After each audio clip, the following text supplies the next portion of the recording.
Welcome. This is a unique season because I have drawn in voices from across this country, and they're all POCs. People of color, Christians of color. I've actually pulled from the Decolonizing Christianity Canada group, but they're just friends. It's not just raising up DCC for all y'all out there, Christians of color looking for a place of belonging. This might be a spot.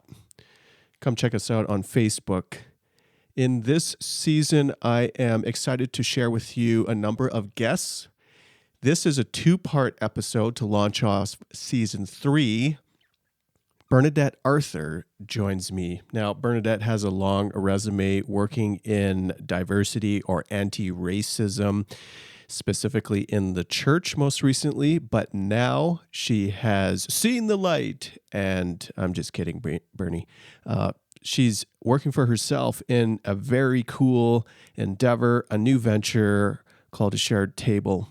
I'll put some info where you can connect in the show notes and learn more about Bernadette. Bernadette and I, along with Mr. Ito, are the 3 co-founders of Decolonizing Christianity Canada. We don't talk too much about the group in these 2 episodes, which are split into 2. The first one being an exploration of reimagining faith, encountering faith anew.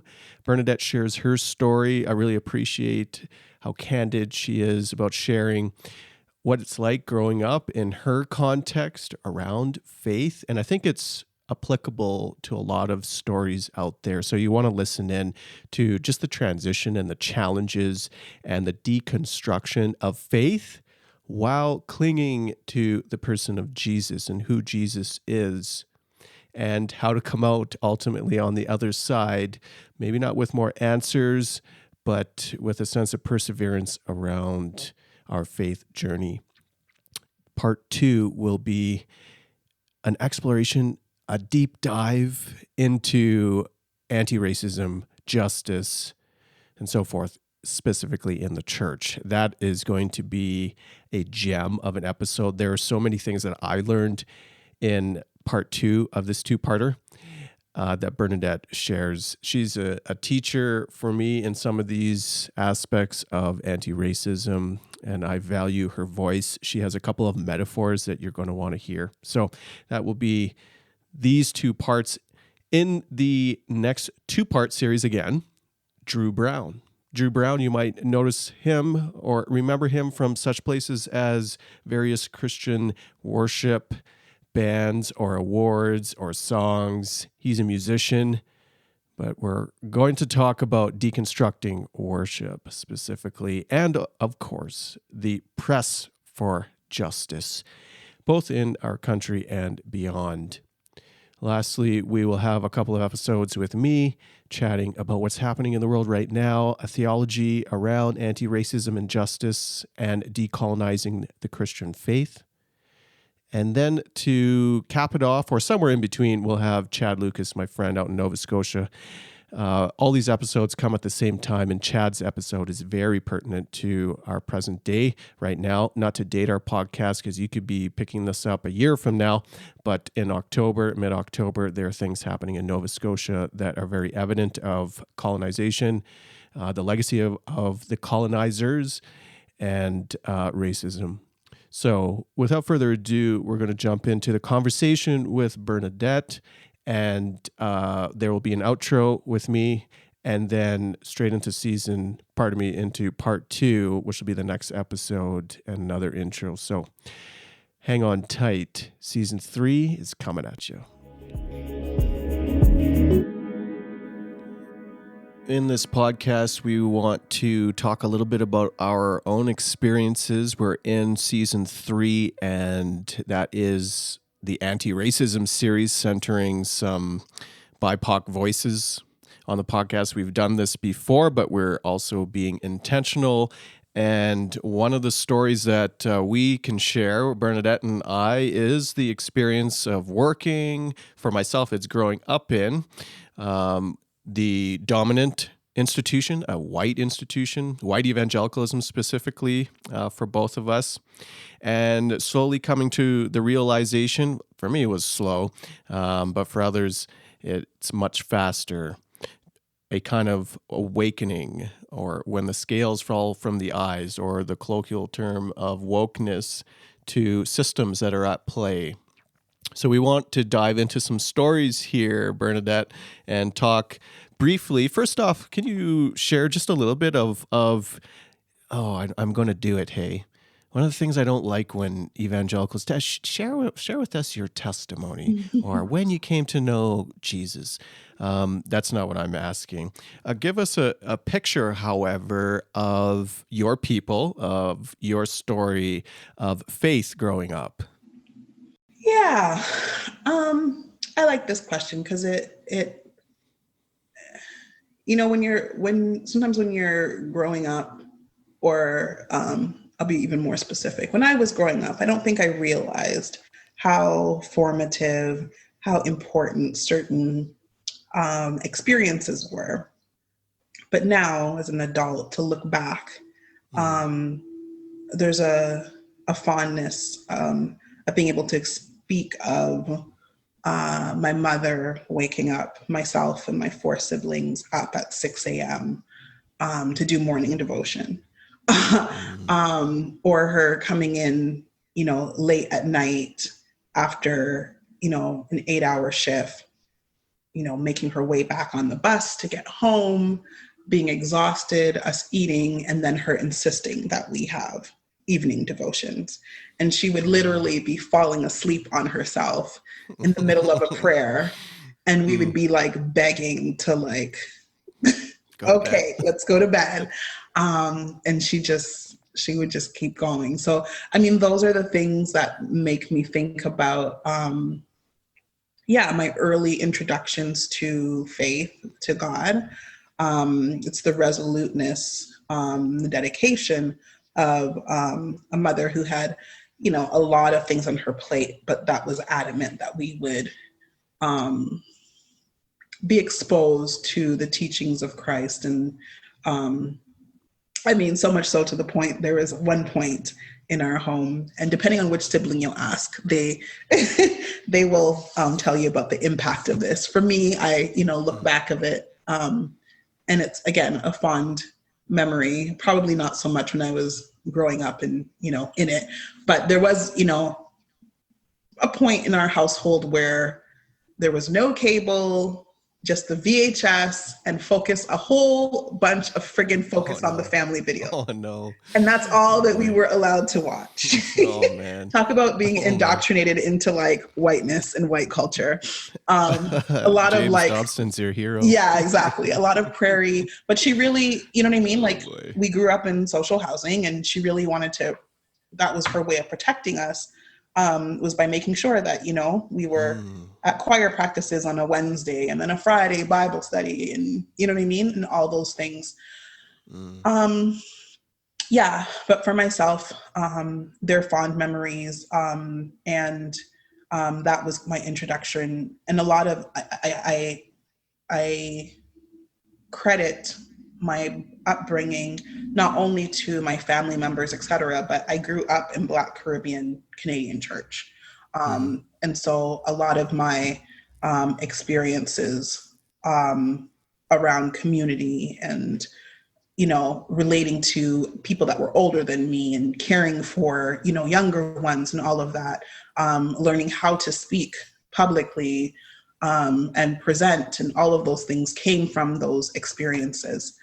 From as early as I can remember, I can remember going to, different churches in the Pentecostal, from the Pentecostal tradition. And then my mom encountered or met a family that was, had just as many children as she did, a married couple who lived nearby and who kind of befriended her and taught her about Adventism. And so my mom became Adventist, and that really did not jive with me because it just felt like very connected to Catholicism. And I don't know if I just the experience, like the worship experience and all of that was very different than what I'd, been exposed to in the Pentecostal realm. In my teenage years, I didn't really want to have anything to do with faith because it was cramping my clubbing style and all that stuff. Oh, shucks. Okay. But in my early 20s, I was actually dating somebody whose family was Adventist, and his mom would like all the time be like, please come to church, please come to church. And I think just one time I was just like, and even sometimes he'd be like, hey, let's go to church. And I'm like, you realize that like, we're not the poster couple for church, right?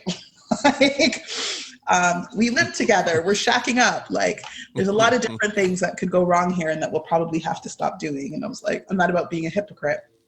But I think just to appease this woman, I probably didn't want her to think that I was just completely some Jezebel that was stealing away her son. I took her. Is your podcast ready for this, Rohadi? Bring it. Yeah, no, I agreed to go to church with her. It was some like typical evangelical crusade, like tent meeting type of thing. Oh yeah. I remember where the church was. Don't remember what happened in the service, but definitely felt like I was captivated by. I always hit the Spirit of God because I don't even know if it was the message. Like, I don't remember any of those things. I just remember feeling like I've come home to something and I needed to continue in that. And so basically at the age of like, I might have been 21, I was like, no more clubbing, no more, partying and all of that. And all my friends were like, what the hell? Like, what's wrong with you? Like, who are you now? I ended up breaking up with that guy because I was like, we're not in an equally yoked relationship. I need a man of God. So there was a lot of things that shifted, and Adventism was the vehicle that God used to bring me back into relationship with him, or a deeper sense of intimacy with him. And then, from that time, I have found myself serving in a lot of different local church capacities, whether in denominational or local church, and for a number of different denominations. I went to Tyndale, which is a Christian university in Toronto. And so now, in 2020, I can honestly say that I wouldn't affiliate myself with any specific denomination. I would definitely say that I'm more of a Christ follower. Definitely still feel very much called to serving the body of Christ in whatever ways that the body manifests itself, whether it's, with the folks who identify themselves as the knee or as the elbow, or, you know what I mean? Like, I see it all as one and the same, really. And so still definitely feel called to that. Don't feel like I'm not a part of that. Still convicted by the words of Christ, but definitely, what do I say?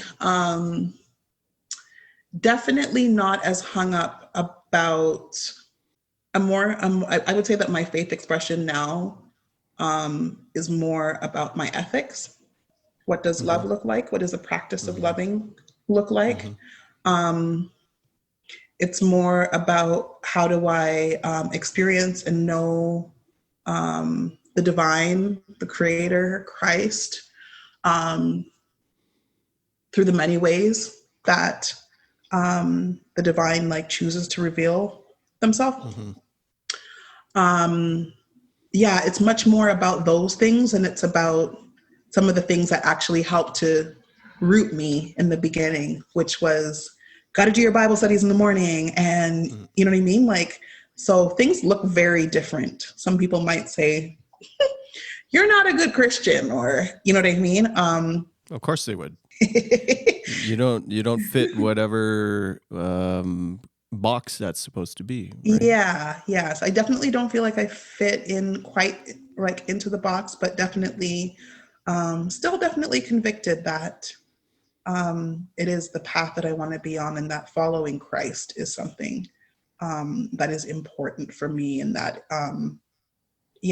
it's not something I can rationalize. If I was trying to rationalize it, I probably wouldn't be here, to be honest. But definitely feeling like my faith expression allows me to live in much more tension and have much more mystery and questions around it. And it doesn't have to look like the ways that I've been told it has to look like. And I'm much more comfortable with that now in 2020. So that's a long ass answer to your question, but that's a little bit. It's starting to put together the pieces of this unfolding story that we are sharing. Would it be, you just shared in the second half there, of a process of deconstruction of faith, and then coming into a place that you're comfortable with, that, and you used the word of mystery. Would you say, tell me if this is kind of accurate of your experience in deconstruction, that the mystery of Christ is one that has answered the longings of your humanity the best? I wouldn't say that it has completely answered, because like I said, like there's a lot of questions still. I guess it wouldn't be mystery A lot if it of, was a complete answer. Yeah. But I think I'm definitely still compelled. There's still something that compels me towards Christ. And there's a lot of times where I want to separate Christ from even like, the scriptures, right? Like, and some of the authors in the scriptures. Because for me, Christ just feels like that expression of the divine feels like it represents more of what feels true to me. Yeah. I feel like Christ did enough and said enough that I'm like completely compelled. But does it answer like all my questions? No. Especially when you start like folding in, the God of the Old Testament, as we say, or, folding in the writings of New Testament writers, especially that wonderful guy, Paul. There's a lot of questions. And I believe that Christ is in all of those other things that I described. But I would be a liar if I said that I'm not still captivated by Christ, a being who, spoke about turning the other cheek, who like also like practiced that, lived that to the point of death. There's just seems something very real and true about Christ that I'm definitely not willing to just try to rationalize, but also not I'm not willing to abandon because I don't understand. And you shouldn't. I think to linger in the mystery is part of the power of faith. And you have to just sit in tension often. You must be okay with that. I mean, you don't have to. You can choose not to, and I mean that's a choice in and of itself. But there's enough there for me to make that choice, to do it. I would almost value the mystery and the uncertainty over certainty. I think you're right that you can choose a faith that is governed by certainty, but that leaves you at the times of the lowest of lows, or places where you don't have answers or can't find the appropriate ones. It leaves you on the outskirts. Yeah. Or I think my experience of needing to have a lot of answers, and my Adventist siblings might have issues with me saying this, but I think that was a part of the reason that I was attracted to Adventism, because it felt like it had a lot of answers and certainty. And even though they probably wouldn't say that, but it just felt like, there was an answer for everything, and everything could be proof texted and blah, blah, blah. And it's probably the reason, as somebody who's, just innately like bent towards what is the good thing and the right thing to do, what's the just thing to do, I want to do that, Answers. That's like what attracted me. That's what, I think helped to like make me feel safe. But then when you really like check it out, I feel like a lot of those actions and the desires to make things very neatly boxed and answerable was really driven by fear. Okay, we're gonna have to dig now into this moment here. I was gonna switch gears, but reveal to us there. So what aspect of fear was governing the necessity for certainty? I just feel like, again, I'll try to use my experience. I just feel like when we need, when I need to know something, in and out, back and forth, and all of that. I remember I used to I'm going to go on a little tangent. I remember I used to do like Bible studies. I used to teach Bible studies in the Adventist church. And, just by nature of who I am, there was a lot of questions, a lot of like critical, critical analysis. Are we, seeing these texts? There's another way to see these texts? And I would teach people let's approach it from this way, not just, from what people have already said. And I remember there'd be times where people were like, oh, well, my coworker is gay. Like, what do I say? What do I do? And this fixation with trying to do things perfectly or right. And it almost makes our concept of God feel very fragile.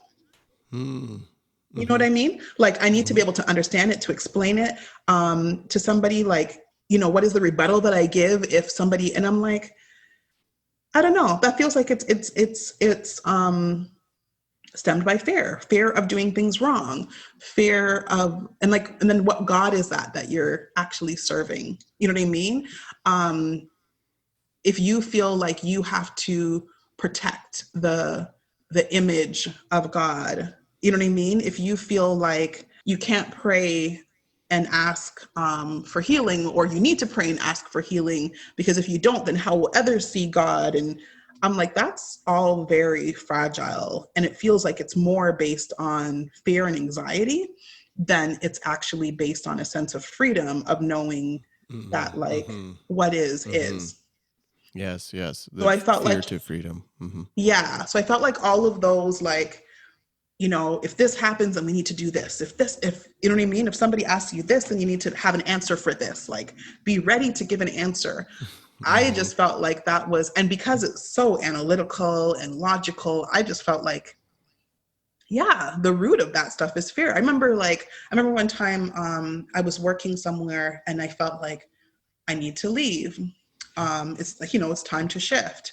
And I was having this fight with what my gut, my intuition, or, you know what I mean? My spirit was saying, with this sense of would God punish me if I wasn't doing this at the right time? And I really had to check it out and be like, where is this coming from? But I feel like my whole faith experience wasn't, even though we were we're doing this by faith. And I don't think this is confined just to the Adventist church experience, because I've been in enough denominations to have a sense that when we do all of this, we need to be able to figure everything out, sort everything out, and there's this anxiety around not knowing and living in tension, then I feel like it really reflects, a fear that maybe things aren't what we thought it was.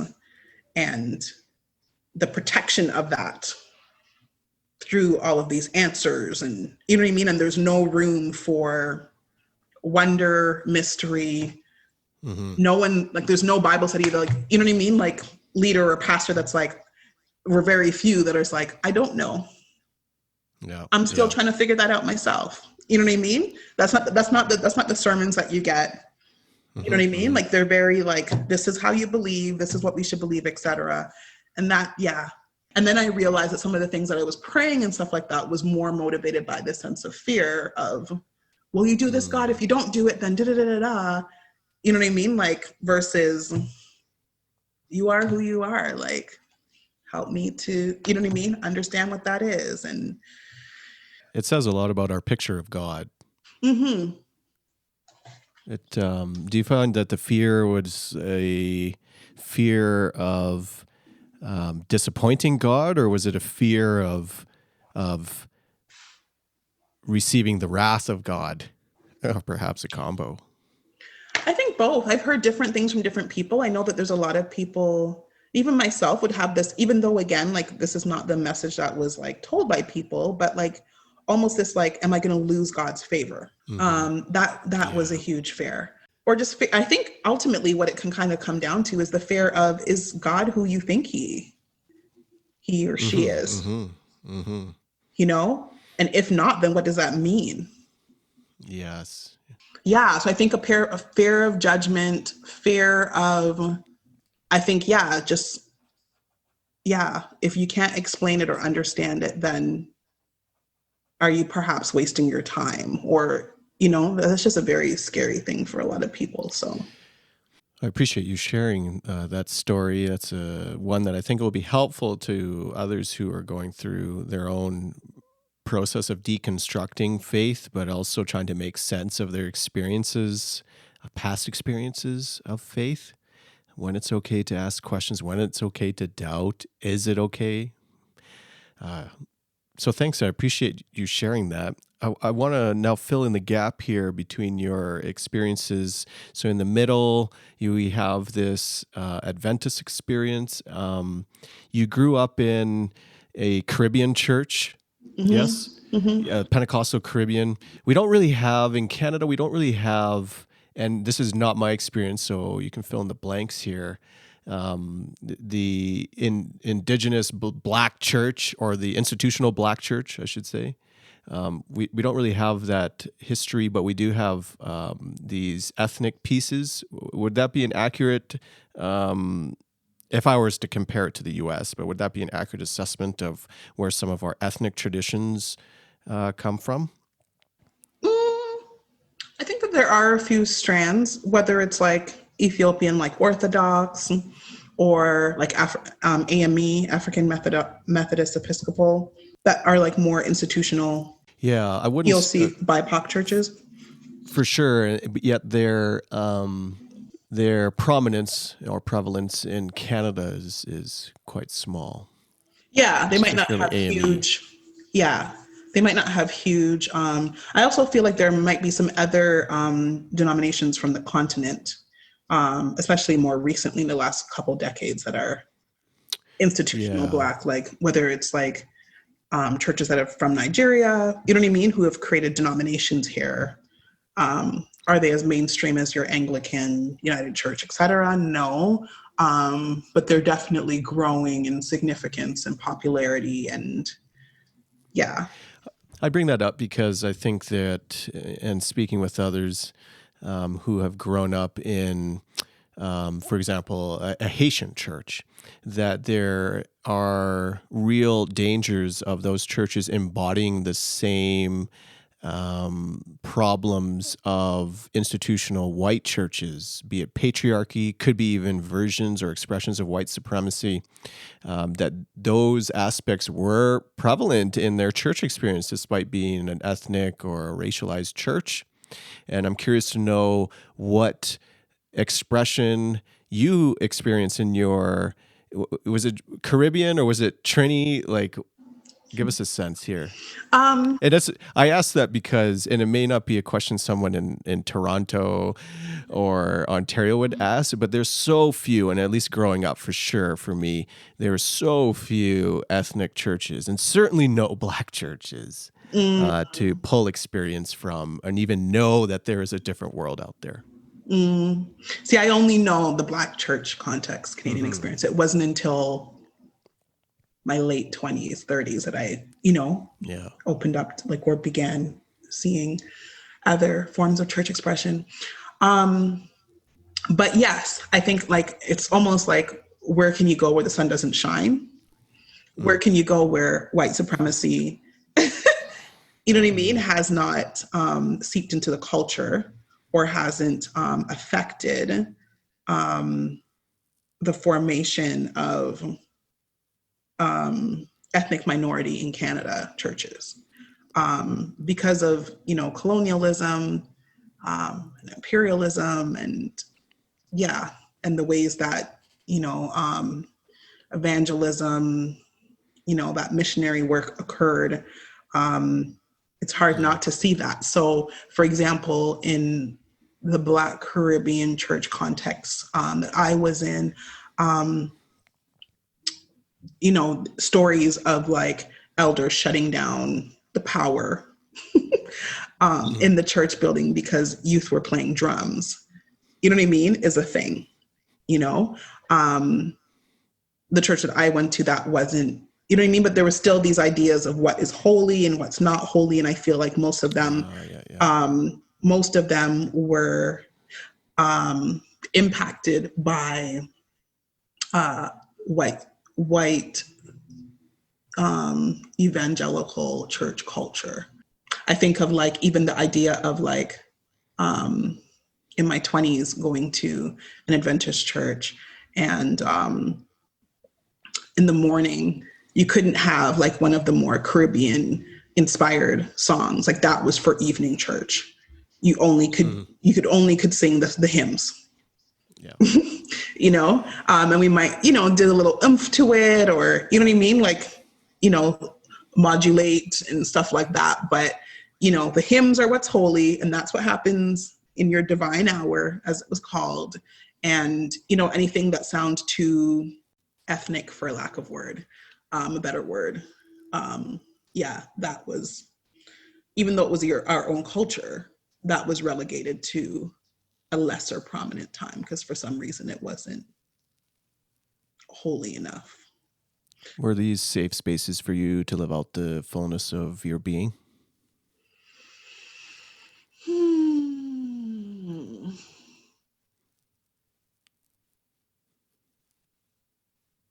In some aspects, I don't know. Will we ever find a place where we're able to fully, like, I don't know, like right yet, you know what I mean? Be able to fully live out the expression of who we are. I would hope so. I want that. Come on. Why can't we dream and hope for this? Yeah. In some ways, yes, it did. In other ways, no, probably more ideologically, there's a lot of things that I would question. I remember one time doing a Bible study, and an elder sat in, I think, to kind of like keep an eye on like what's happening. Why is this Bible study growing in such popularity? You had people from other churches like coming to like, like leaving their services to come and, hang out in this Bible study. And what should have been an hour long was now running for 2 hours. And there was at one point where like in the middle of my Bible study, he was like, "Are you even Adventist?" Like, because I was like, what? Yeah. So, I mean, like I've always been kind of challenging status quo. And so, no, I don't think there was a place for full expression, but it was definitely a place where I did have expression. It definitely was a place where, maybe I didn't feel like I was being opposed. I was feeling like I was being opposed maybe for theological differences, perhaps, or maybe even a little bit of patriarchal behavior, you know what I mean? Because I was a woman, or depending on what church, when I was going to like more intergenerational churches, maybe I felt like, oh, like you're not taking me seriously or including me fully because of my age. You know what I mean? Like you feel like I need to just do the youth services stuff. Shucks, I hated that. Yeah. And I'm the worst at youth. Like that's my weakness. But I never felt, and those are different forms of, keeping people in their place. And obviously culture plays a huge part in that, right? Some of our old school, especially like Caribbean culture, like you need to be able to pay your dues and, you know what I mean? Be old enough, generally before, you can do certain things and whatever. So it's just a part of culture. But it wasn't until I started ministering and serving in predominantly white churches where I was like, oh, you just don't like the things I'm saying, or, you know what I mean? Like you seem to be dismissing or sidelining. And I felt like it was solely just because of I'm showing up as a Black woman, and you've never seen encountered that. Yeah. Yeah. So now you have a layer. Now it's It's a different layer. Yeah. That's going to wrap this part 1 of part 2. I won't do too much in terms of deconstructing or summarizing what we just heard, other than go straight to the second episode 2 of season 3. We're going to continue this conversation and start to press into issues of racism, white supremacy, white dominant theology in dominant Christian institutions. Canadian context, but that's applicable all throughout the West. So get in on that.